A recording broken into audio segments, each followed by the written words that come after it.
Voilà, c'est à la demande de Maxime que je vais vous faire, juste un petit débriefing pour que vous sachiez comment vous débrouiller face à une situation de découverte de cancer. J'ai découpé la présentation en 4 items. En gros, les questions qu'on doit se poser en salle, c'est d'abord, est-ce que la pathologie qu'on identifie comme potentiellement un cancer, est-ce qu'on va pouvoir le traiter ou d'emblée on est dans une situation incurable? Est-ce qu'on est déjà dans une situation palliative ou pas? La deuxième question, et ça c'est vraiment, je trouve le rôle d'un médecin polyvalent, c'est est-ce que les gens sont accessibles à un traitement? Pour ça, il faut avoir quand même une petite idée du traitement, mais finalement, quand même, déjà, les médecins polyvalents, on a déjà une bonne idée de l'accessibilité d'un patient. Je vais vous détailler quelques cas particuliers parce que c'est les cas les plus fréquents ou les urgences sur lesquelles je crois qu'il faut pas trop hésiter. Et puis, enfin, quand est-ce qu'on va voir l'oncologue médical et qu'est-ce qu'il faut pour voir un oncologue médical ou en tout cas pour que ce soit pertinent pour le voir en consultation. Donc, identifier votre situation thérapeutique, c'est se poser la question si vous avez une maladie qui est unique, un seul site, c'est a priori une maladie qui est potentiellement curable. Alors parfois, on a des situations, c'est des illustrations que j'ai mis là, ça peut être des lésions qui peuvent être extrêmement importantes, ulcérées à la peau, ça peut être des choses où on a l'impression que ça va pas forcément être guérissable d'emblée, mais en fait, c'est localement, même si localement avancé, une seule lésion, on peut considérer potentiellement que ça peut être curable. Et donc, pour vous aider dans la situation, pour se dire est-ce que c'est curable ou pas curable, la vraie question, c'est en gros, est-ce que c'est opérable? Parce que le traitement du cancer, c'est le chirurgien qui s'en occupe. Il faut être très clair, l'oncologue, il va améliorer éventuellement les résultats, mais il est le chirurgien et le principal artisan de la guérison. Alors, on n'est curable que si le chirurgien peut tout retirer. C'est ce qu'on appelle les chirurgies complètes ou les chirurgies R0. Donc, ça veut dire que si on sent que déjà il va falloir faire une énorme chirurgie avec un démontage du cœur, de la rate ou je sais pas quoi, on sait déjà que c'est des chirurgies très complexes, donc on n'est peut-être pas forcément sur des traitements curatifs. L'alternative du traitement curatif dans certaines pathologies, ça peut être le cancer ORL, de la sphère ORL, les cancers du col utérin, les cancers du poumon. On peut parfois proposer des radiochimiothérapies exclusives. Il faut apparenter ça à de la grosse chirurgie. C'est de la chirurgie à corps fermé, mais c'est en fait en termes de toxicité, de lourdeur du geste, c'est de la grosse chirurgie. Donc voilà, il faut avoir un peu en idée que si les gens sont curatifs, s'ils sont accessibles à un traitement chirurgical. Ce que fait le chimiothérapeute ou le radiothérapeute, c'est d'essayer d'améliorer le traitement local. Et donc, parfois, on peut proposer de faire de la chimiothérapie avant. Typiquement, dans les images que je vous ai proposées avant, on a proposé de faire de la chimiothérapie première. L'objectif était de réduire la taille de la tumeur, c'était de permettre que la chirurgie se fasse dans de bonnes conditions. L'objectif à terme, c'est aussi de diminuer le risque de rechute locale et à distance. Mais très clairement, si les gens ne sont pas opérables, et ben, on n'est plus dans ce risque-là, hein. Dans le risque de rechute locale, on est d'emblée dans un risque d'évolution métastatique ou locale. De la même façon, on peut faire, à la suite des traitements de chirurgie, on peut proposer de faire des traitements systémiques ou de la radiothérapie, qui est un traitement local. De ces traitements-là, à chaque fois, l'objectif, c'est de diminuer des risques de rechute locale ou à distance. Donc c'est vraiment, c'est de la ces traitements-là de chimiothérapie sont des traitements, les gens disent, des traitements, préventifs. Moi, j'aime pas bien parce que c'est quand même très, très toxique, donc c'est pas des traitements préventifs, mais on traite souvent des situations de risque. Donc il faut être extrêmement prudent avec la chimiothérapie dans ces situations-là. Le traitement curatif, je le répète et on cesse de le répéter, c'est la chirurgie. Bien sûr, il y a des situations dans lesquelles on sait que la chirurgie, elle ne sera pas possible. Et je veux dire, ça souvent, vous le savez même avant nous, c'est les atteintes polymétastatiques. Voilà, un scanner où on trouve des polylésions pulmonaires, hépatiques, des atteintes cutanées au niveau d'une cicatrice. Localement, ça veut dire que ça, c'est une maladie qui a une diffusion à distance ou une situation où il n'y a qu'une seule lésion, mais dans des organes à risque, typiquement la grosse lésion tumorale dans le cerveau. Certes, il n'y en a qu'une seule, mais pour pouvoir être exhaustif, pour pouvoir faire une chirurgie complète, eh ben, il va falloir sacrifier des structures extrêmement importantes et donc on ne va pas le faire. Là, il faut faut se détendre, il faut rester extrêmement pragmatique et simplement, on ne démultiplie pas les examens dans tous les sens, il faut juste faire des hypothèses assez rapides sur quel peut être le primitif. Et donc là, souvent, il y a l'épidémiologie qui joue pour nous. Hein, quand on est âgé, en priorité, on a un cancer du sein si on est une femme, on a un cancer de prostate si on est un homme, on a un cancer du poumon dans les deux situations, homme ou femme, ou un cancer du côlon. Voilà, c'est quand même les 4 situations les plus fréquentes et souvent on tombe dessus. Hein. On peut faire des examens de débrouillage sur le plan biologique. Alors, on peut doser le PSA si on pense à un cancer de prostate. Souvent, quand il y a des lésions osseuses isolées, je vous encourage tout le temps à faire un dosage de l'électrophorèse des protéines sériques et un dosage des chaînes légères. C'est très, très fréquent qu'on ait un diagnostic de cancer qui est en fait un myélome. Ce n'est pas tout à fait la même situation.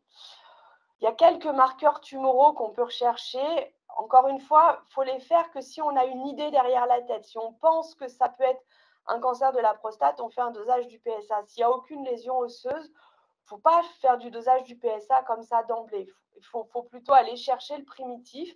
Et à ce moment-là, eh ben, un scan TAP et on recherche la grosse lésion. Hein. Ce n'est pas plus compliqué que ça. La grosse lésion dans le rein, la grosse lésion pulmonaire, la grosse lésion dans le sein, c'est des choses qui sont extrêmement simples. De faire ce type d'imagerie, ça vous permet aussi de refaire un bilan d'extension, j'allais dire assez simple. C'est-à-dire que si on a vu une grosse lésion pulmonaire avec un scanner TAP, vous allez vérifier que, a priori, il n'y a pas d'autre chose sur le plan pulmonaire, au moins osseux. En tout cas, les grosses choses semblent être éliminées. Donc, une fois qu'on sait si on est en situation curative ou palliative, quand on sait qu'on est dans une situation palliative, eh ben, ça veut dire que le traitement va être systémique. Donc, en premier lieu, c'est un traitement qui est global. La chimiothérapie en fait partie, mais très clairement, ce n'est pas le seul. Et moi, je suis extrêmement attentive à expliquer aux gens que le traitement palliatif, c'est d'abord traiter les symptômes. Donc, c'est traiter la douleur, c'est traiter la dyspnée, c'est traiter les difficultés alimentaires, c'est traiter la perte d'autonomie. Et la chimiothérapie, elle permet aussi d'améliorer certains symptômes.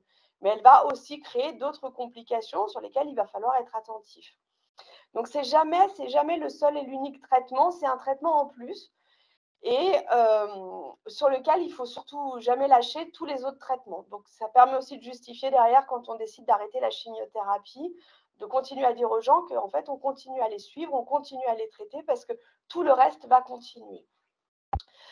On peut aussi, dans certaines situations, utiliser l'hormonothérapie. J'y reviendrai un peu plus tard. C'est des traitements à visée cancérologique qui ont un gros intérêt, qui marchent bien et qui, en plus, ont finalement assez peu de toxicité. Donc ça peut être extrêmement intéressant. Mais ce n'est pas parce qu'on est dans une situation palliative qu'on s'interdit des traitements focaux et on peut même s'autoriser des traitements chirurgicaux. On peut faire des laminectomies parce que des gens sont en compression médulaire. On peut faire des stomies de décharge parce que l'occlusion, elle est sur un nodule de carcinose qui est extrêmement symptomatique. On peut faire des talcages pleurales. Mais on reste toujours dans des prises en charge palliatives. L'idée, c'est qu'on est guidé par le symptôme. Moi, je le dis souvent, on a le droit de mourir sans avoir fait de la chimiothérapie. C'est-à-dire que la chimiothérapie, c'est une option, c'est jamais une obligation.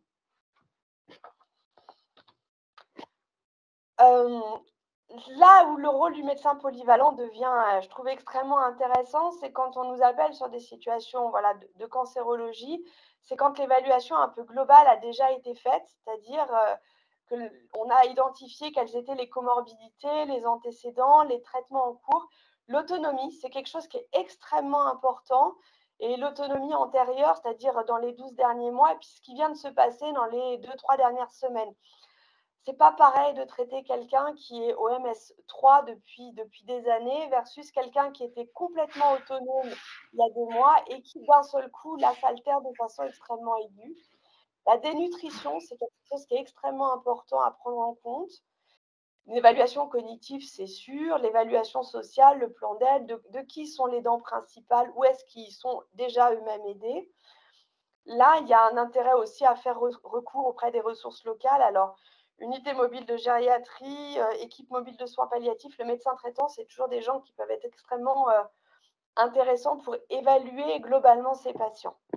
Ça, c'est du temps qu'on gagne, nous, à la consultation, en consultation d'oncologie médicale, quand tout ça est arrivé propre, quoi.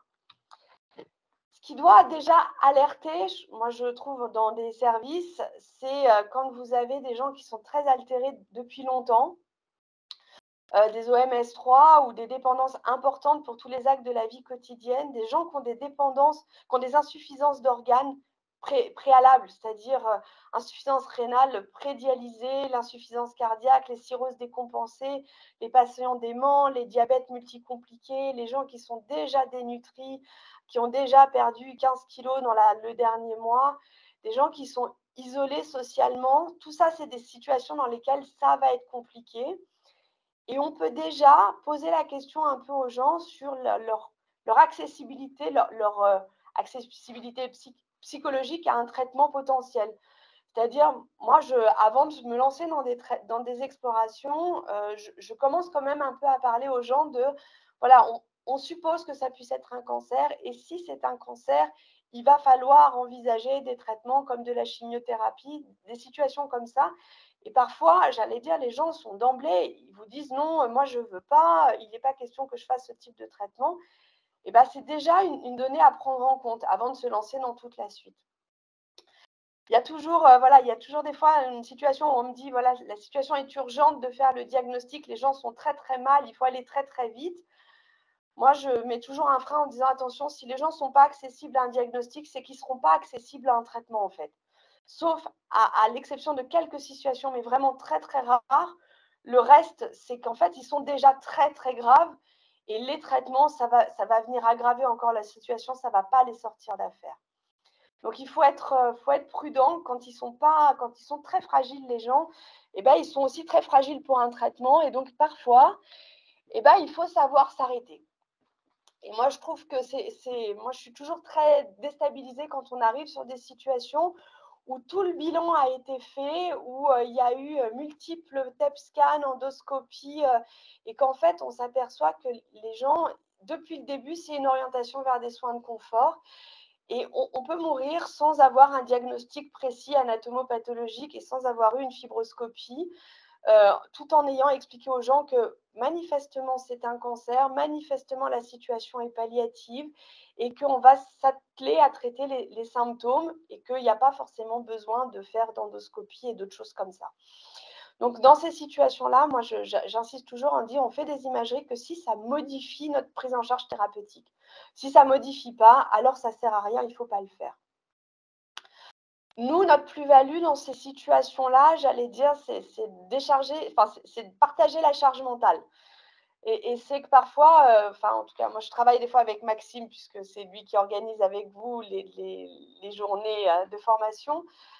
On discute et parfois on peut simplement dire bah oui, oui, en fait, de ce que tu me rapportes, c'est effectivement une prise en charge symptomatique exclusive.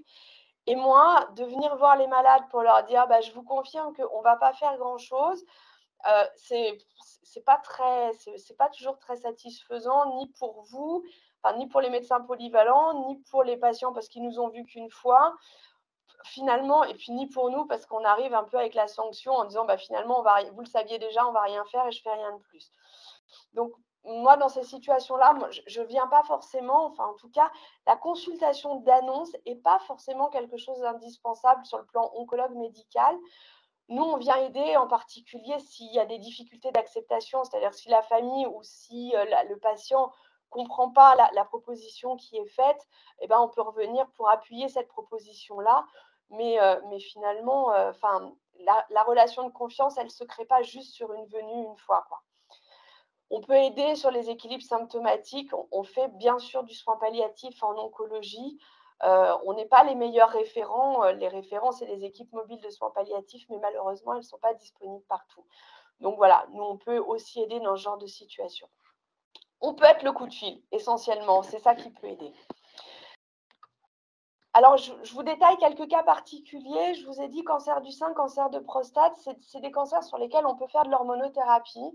Et ça peut être extrêmement intéressant, surtout chez des patients qui sont âgés, pas mal altérés, pour lesquels finalement on ne va pas se lancer dans des grands traitements. C'est un comprimé par jour ou une injection qu'on fait une fois tous les trimestres ou tous les semestres.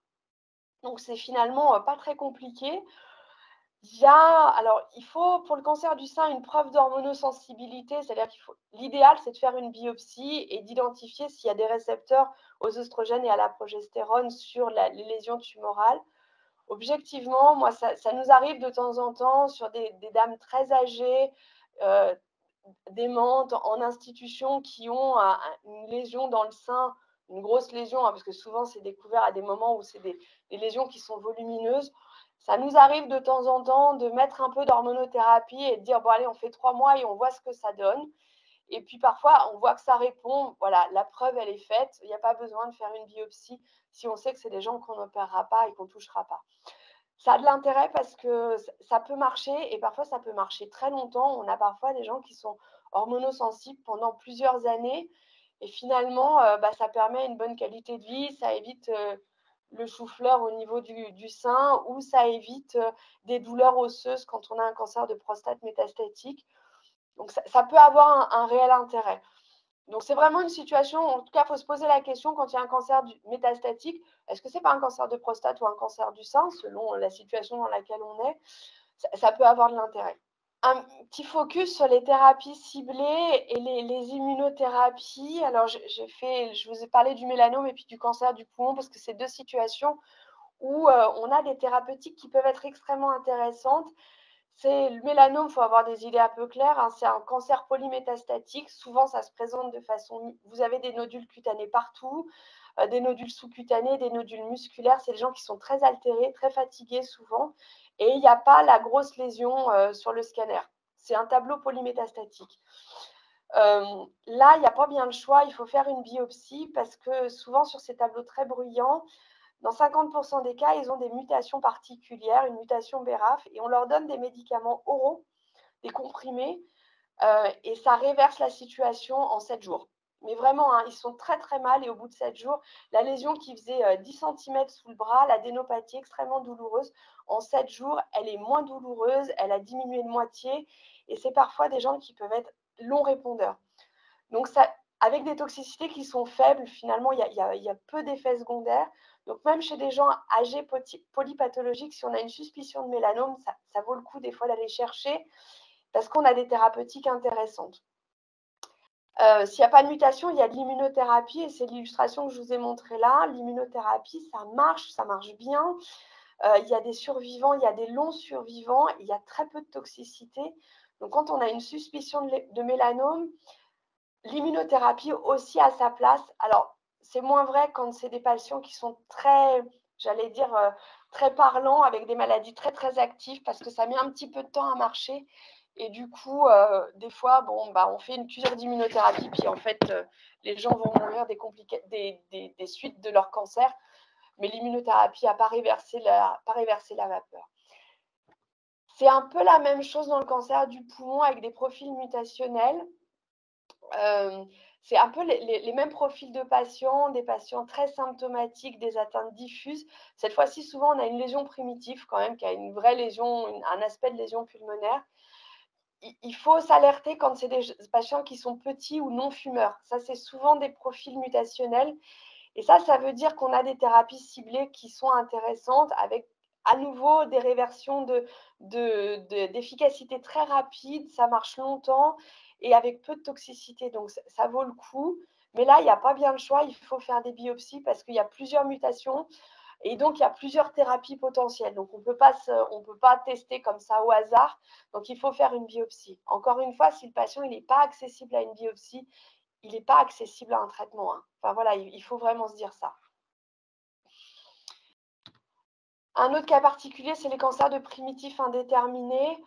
Ça, c'est les situations un peu précédentes, c'est de dire, voilà, vous avez une atteinte polymétastatique, vous ne savez pas trop vers quoi aller, il n'y a pas d'idée de primitif parce qu'il n'y a pas la grosse lésion.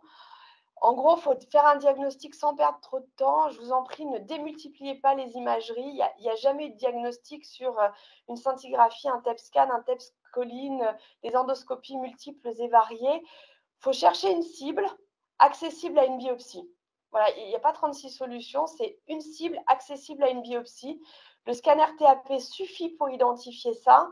Et en gros, on va chercher le radiologue ou le radiologue interventionnel et on lui demande quel endroit on peut biopsier pour avoir un examen anatomopathologique. C'est des examens qui sont difficiles à formuler. Il faut des marquages immunohistochimiques. Il faut souvent discuter avec les anatomopathologistes. Parce que parfois, ils donnent une orientation, mais ça ne colle pas bien avec le contexte clinique. Donc ça, c'est une situation, j'allais dire, où l'oncologue peut commencer à être aidant. Mais en gros, l'idée, c'est que le médecin polyvalent, il ne faut pas perdre de temps. Ça veut dire aller à la biopsie tout de suite, trouver un endroit à biopsier.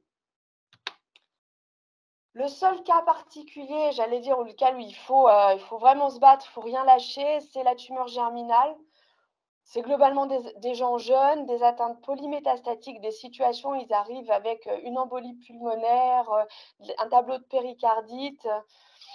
Alors ça, je vous engage, un homme jeune qui arrive avec plein de métastases, il faut lui palper les testicules et des fois, on a des grosses surprises. Et là, dans ces situations-là, alpha-fétoprotéinée, HCG et LDH sont des éléments qui sont très parlants. Le diagnostic différentiel, c'est le lymphome, mais j'allais dire, c'est la même urgence. Et dans ces deux situations-là, le traitement, il est curatif.